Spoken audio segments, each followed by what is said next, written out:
Hello everyone, in the series of DSSB PGT solve questions आज हम करेंगे operating system के क्वेश्चंस जो मेल वाले एग्जाम में आए थे। उसमें 12 क्वेश्चंस आपके आए थे ऑपरेटिंग सिस्टम से। स्टार्ट करते हैं। First is a process is dash entity whereas a program is dash entity. Options are active, passive, passive active. Okay, so basically हमें एक्टिव और पैसिव में बताना है। नाउ ये सबको पता है प्रोसेस हमारी एक्टिव एंटिटी होती है whereas program is passive entity. So right answer will be option A. Next is which of the following statements is false? Options are an operating system is interrupt driven. Yes. Okay मैं आपको थोड़ा सा बता देती हूँ। Operating system हमारा event driven होता है, या वो दो इवेंट हो सकते हैं, या तो आपका ट्रैप या फिर इंटरप्ट। इंटरप्ट आपका हार्डवेयर जनरेटेड होता है, वेयर एज ट्रैप आपका यूजर प्रोग्राम रेज करता है। ठीक है, ये इंपॉर्टेंट है। Next is a bootstrap program is loaded at power up or reboot. Yes, bootstrap का काम ही यही है। Next is the program running at all times on a computer is the kernel. Yes, simple statement थी। Last is very important. A trap is a hardware generated interrupt caused either by an error or a user request. Now trap हमारा hardware generated नहीं होता है, interrupt हमारा hardware generated होता है। Trap user program raise करता है, तो लास्ट स्टेटमेंट हमारी रॉन्ग है। इसमें हमें यही बताना है कौन सी फॉल्स है। So right answer will be option D.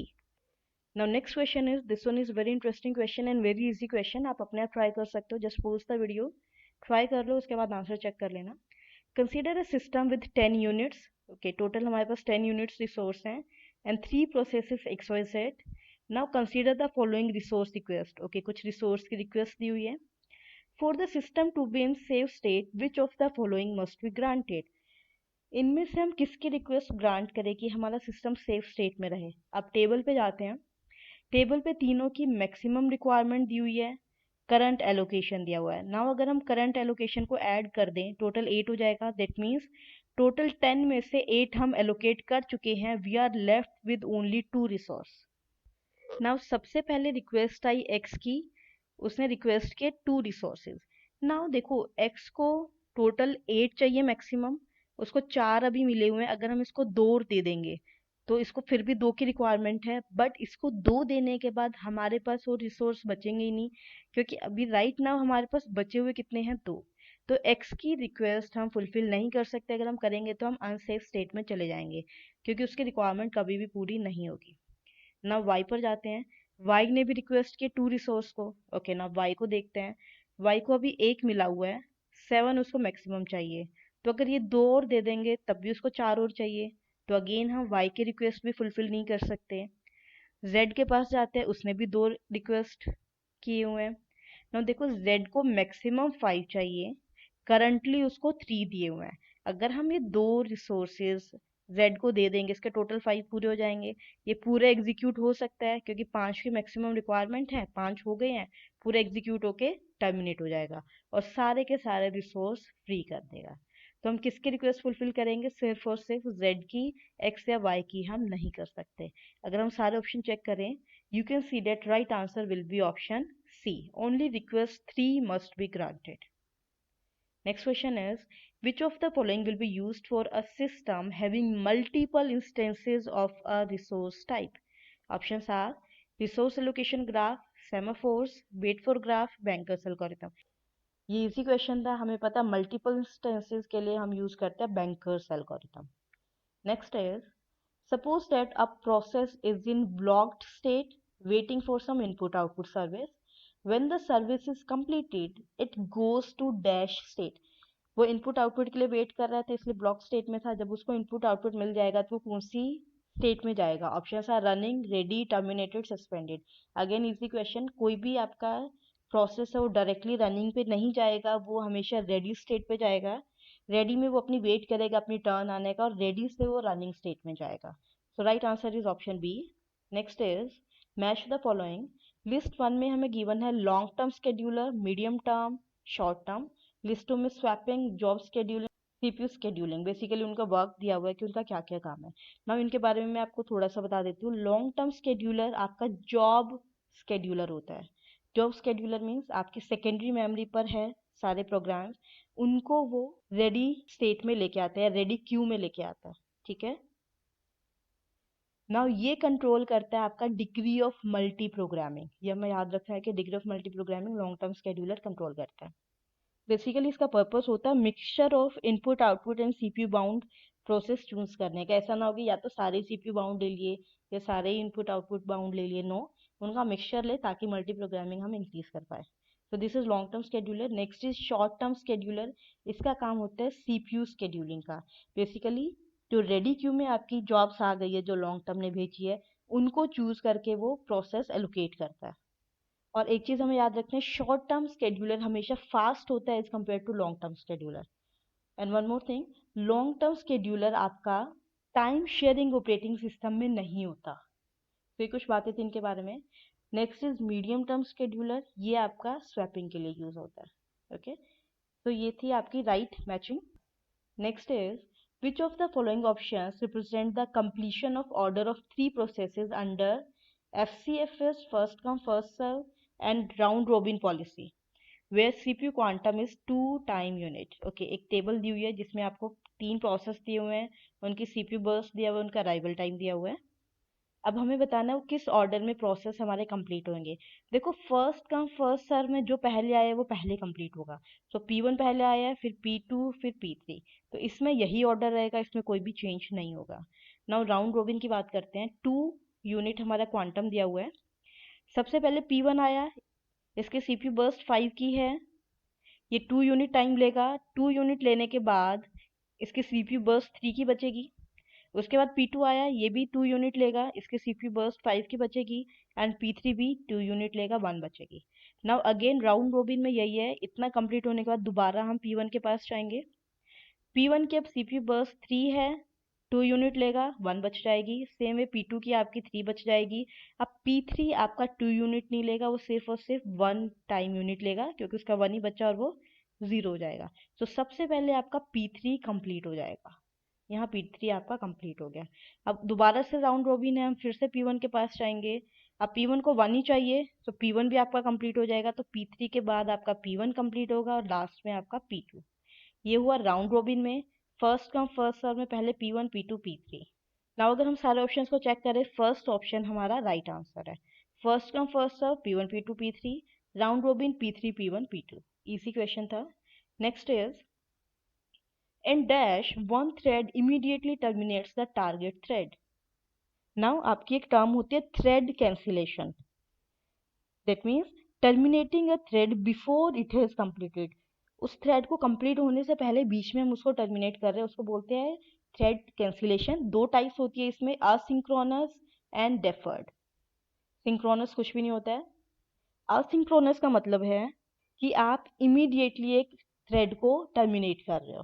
Deferred का मतलब है जो टारगेट थ्रेड है जिसको हमें टर्मिनेट करना है, वो पीरियोडिकली चेक करती रहेगी क्या उसे टर्मिनेट अभी होना चाहिए या फिर उसको थोड़ा और मौका मिल जाए ताकि वो पूरी एग्जीक्यूट कर जाए।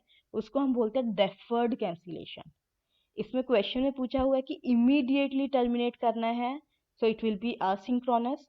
अगर वो थ्रेड वेट कर रही है, बार बार चेक कर रही है कि क्या उसको कोई मौका मिल रहा है कि वो पूरी एग्जीक्यूट हो जाए, उसको हम बोलेंगे deferred. Next is if there are 64 segments each of size 2 KB, then how many bits should a logical address have। 64 segments है और हर एक का साइज 2 KB है। now देखो, 64 को हम लिख सकते हैं 2 raised to the power 6। 2 KB को हम लिख सकते हैं 2 raised to the power 11। KB मतलब 10 और 2 के लिए +1 कर देंगे, ठीक है। Now 2 raised to the power 6 को एक्सेस करने के लिए हमें 6 बिट्स चाहिए। 2 raised to the power 11 को एक्सेस करने के लिए हमें 11 बिट्स चाहिए। टोटल कितनी बिट्स चाहिए? 6 + 11 that is 17। So right answer will be option A. Next question is, ये बहुत अच्छा क्वेश्चन है और बहुत इंटरेस्टिंग क्वेश्चन है। A computer installation has 1000 KB of memory. Okay, ये मैंने एक 1000 KB मेमोरी चंक बना लिया। Jobs arrive and finish in the following sequence. ये एक सीक्वेंस दिया हुआ है कि कौन सी जॉब कब आई। between best fit and first fit which one will perform better for this process sequence। okay, इस पे हमें बेस्ट फिट और फर्स्ट फिट लगाना है। वन बाय वन जॉब देखते हैं। सबसे पहले आई जॉब 1 रिक्वायरिंग 200 KB। सबसे पहले 200 KB जॉब 1 को दे दिया। जॉब 2 रिक्वायर्स 350 KB, 350 दे दिया उसको। जॉब 3 रिक्वायर्स 300 KB, 300 दे दिया, ठीक है। अब बचा कितना हमारे पास, टोटल था हमारा 1000, इतना पोर्शन हमें दे दिया, आप कंप्यूट कर सकते हो 150 KB हमारा बच गया। Done. Now we are saying job 1 finishes, job 1 हमारी पूरी हो गई है। जैसे ये पूरी हो जाएगी ये पूरे स्पेस को फ्री कर देगी, ये स्पेस को फ्री कर देते हैं। फ्री स्पेस हमारा कितना आ गया 200 KB, क्योंकि 200 ही हमें उसको दिया था ना। देखो इतना पोर्शन हमारा एग्जीक्यूट हो गया है। अब हमारे पास स्पेस कितना बचा हुआ, 200 KB यहाँ बचा हुआ है, 150 KB हमें यहाँ बचा हुआ है। नाउ नेक्स्ट आपके पास job 4 I that requires 120 KB। अब सबसे पहले हम फर्स्ट फिट करते हैं। अब 200 के फर्स्ट फिट यही बोलते हैं जो पहला चंक आपको मिलता है, जो आप एलोकेट कर सकते हो उसको कर दो। सो 200 KB है पहले हमारे पास शुरू में, और सिर्फ 120 KB हमें एलोकेट करना है। तो 200 में से हम 120 KB एलोकेट कर देंगे, ये पूरा पोर्शन जॉब 4 को दे देंगे। अब 200 में से 120 कर दिया, बचा कितना हमारे पास 80 KB, ठीक है। जॉब 4 भी हो गई कंप्लीट। नेक्स्ट हमारे पास आई है जॉब 5, उसको चाहिए 150 ना। ऊपर तो 80 बचा हुआ ये नहीं दे सकते, नीचे 150 है वो हम दे देंगे जॉब 5 को, ये भी एलोकेट कर देंगे जॉब 5 को, खत्म। लास्ट में एक और जॉब आई जिसको चाहिए 70 KB। नाउ हमारे पास बचा हुआ कितना है 80, 80 में से हम 70 दे सकते हैं आराम से। दैट मीन्स हम सबकी रिक्वेस्ट फुलफिल कर सकते हैं इन case of first fit. Now best fit देखते हैं। इतना हमारा पोर्शन हो गया था जॉब 1 तक। नाउ हमारे पास जॉब 4 आई जिसको चाहिए 120 KB।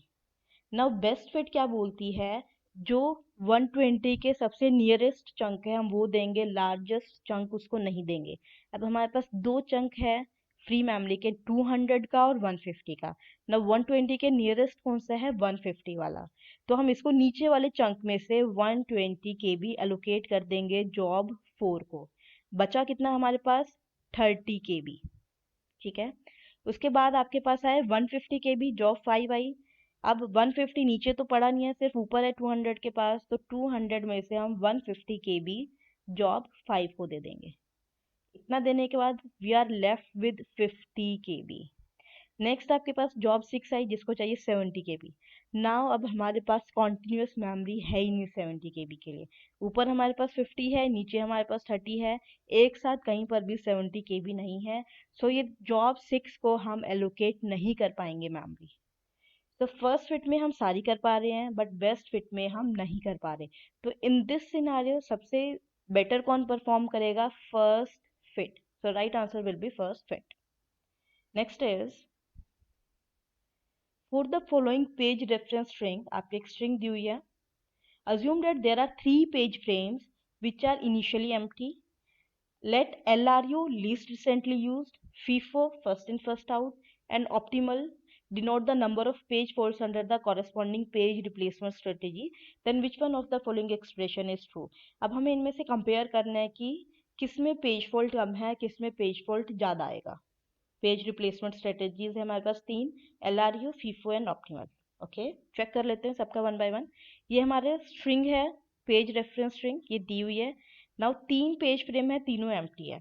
सो सबसे पहले हम FIFO के लिए चेक कर रहे हैं, फर्स्ट इन फर्स्ट आउट। क्योंकि सबसे पहले है 1 2 3, 3 पेज फ्रेम है, तीनों एम्प्टी है शुरू में, तो तीनों के लिए हमारे पास एक एक पेज फोल्ड होगा। उसके बाद आया 2, 2 ऑलरेडी है हमारे पास, कोई पेज फोल्ड नहीं होगा। फिर आया 4, अब 4 फीफो है तो 1 के जगह पे आएगा, एक पेज फोल्ड हो गया। पेज फोल्ड को मैं 1 1 से डिनोट कर रही हूँ, बाद में हम इनको काउंट कर लेंगे कि टोटल कितने पेज फोल्ड हुए। अब 4 के बाद आया हमारे पास 1, अब 1 किसकी जगह आएगा, 2 की जगह, ये सिंपल है, एक और पेज फोल्ड हो गया। फिर आया 3, नाउ 3 ऑलरेडी हमारे पास है तो कोई पेज फोल्ड नहीं होगा। फिर आया 2, 2 आएगा हमारा 3 की जगह, एक और पेज फोल्ड हो गया। नेक्स्ट वी है 4, 4 ऑलरेडी प्रेजेंट है, 1 भी ऑलरेडी प्रेजेंट है। सो टोटल पेज फोल्ड कितने हो गए, अब जो ये 1 1 हमने यहाँ मेंशन किए थे इनको टोटल सबको काउंट कर लो। So total page fold in case of FIFO will be 6। Next हम काउंट करते हैं LRU के लिए, लीस्ट रिसेंटली यूज। अगेन हमारे पास 3 पेज फ्रेम्स है। सबसे पहले आएगा 1 2 3, तीनों ऑक्यूपाई करेंगे और 3 पेज फोल्ड तो होंगे ही होंगे। उसके बाद आया है 2, लीस्ट रिसेंटली यूज्ड है, 2 अभी अभी हमने यूज किया है तो इसके नीचे मैंने एक मार्कर लगा दिया कि ओके ये अभी हमने यूज किया है। उसके बाद आया 4। नाउ देखो 1 और 3 के बीच में लीस्ट रिसेंटली यूज कौन सा है? 1, क्योंकि 1 पहले आ गया था, 3 बाद में आया, तो 3 अभी हमने रिसेंटली यूज किया है। तो 4 किसके प्लेस पे आएगा? 1 के प्लेस पे, एक पेज फोल्ड हो जाएगा। फिर आया 1। ना 1 किसकी प्लेस पे जाएगा? 3 की प्लेस पे, क्योंकि 2 हमने अभी रिसेंटली यूज किया है तो इसको हम नहीं छेड़ेंगे, अब हम छेड़ेंगे 3 को। सो 3 की जगह आ जाएगा 1, एक और पेज फोल्ड हो गया। नेक्स्ट आपके पास आया 3। अब ये 3 किसकी जगह आएगा? 2 की जगह। सिंपल, ये सबको आते भी होंगे पेज रिप्लेसमेंट एल्गोरिथम्स तो। नेक्स्ट हमारे पास आया 2, ये जाएगा 4 की जगह, एक और पेज फोल्ड। नेक्स्ट आया 4, ये जाएगा 1 की जगह, एक और पेज फोल्ड। फिर आया 1, ये 1 जाएगा 3 की जगह, एक और page fault. So total page fault कितने होंगे अगर आप सबको काउंट करोगे? 9। So in case of L R U 9 page fault होंगे। नेक्स्ट है हमारे पास ऑप्टिमल। ऑप्टिमल का मतलब है हम देखेंगे नियरेस्ट फ्यूचर में कौन सी हमें यूज करनी है, उसको हम रिमूव नहीं करेंगे, उसको स्वैप आउट नहीं करेंगे। जो नियरेस्ट फ्यूचर में यूज नहीं होनी उसको स्वैप आउट करते हैं। देखते हैं 1 2 3 तो एज इट इज आ जाएंगे, 3 पेज फोल्ड हो जाएंगे उनकी वजह से। फिर आया 2, 2 ऑलरेडी प्रेजेंट है तो कोई पेज फोल्ड नहीं होगा। फिर आया 4। नाउ इस 4 के लिए हम देखेंगे आगे वाली स्ट्रिंग में से, 4 के आगे वाली स्ट्रिंग में कौन सी ऐसी है जो अभी हमें रिसेंटली यूज नहीं करनी। देखो 4 के आगे दिया हुआ है 1 3, दैट मीन्स 1 और 3 अभी हम फ्यूचर में यूज करने वाले हैं अभी की अभी। तो 4 किसकी जगह आ जाएगा? 2 की जगह, एक पेज फोल्ड हो जाएगा। उसके बाद आपके पास आया 1 3, ये ऑलरेडी प्रेजेंट है, कोई पेज फोल्ड नहीं होगा। उसके बाद आया 2, जैसे ही 2 आएगा अगेन हम चेक करेंगे नियर फ्यूचर में हम कौन से यूज करने वाले हैं। नियर फ्यूचर में हम यूज करने वाले हैं 4 एंड 1, तो 4 एंड 1 को हम नहीं हटाएंगे, हम हटा देंगे 3 को। तो 2 आ जाएगा 3 की प्लेस पे, एक पेज फोल्ड हो जाएगा।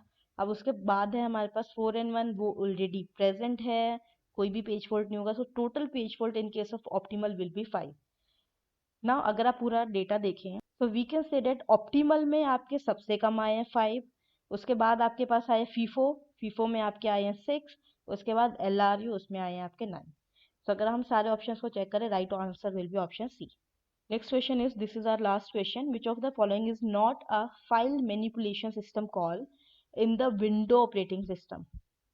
These are our options: write file, read file, create file, close file. Now official answer की में इसका आंसर ऑप्शन डी दिया हुआ है। बाकी क्यों है ये मुझे नहीं पता है, मैंने गूगल सर्च करने की भी कोशिश की थी बट मेरे को रिलेवेंट कंटेंट मिला नहीं। तो इसको मैं एक्टिविटीज छोड़ रही हूँ, बस आप ये याद कर लो कि ओके आंसर की में ये हमें दिया हुआ था। I hope you learn something from this video.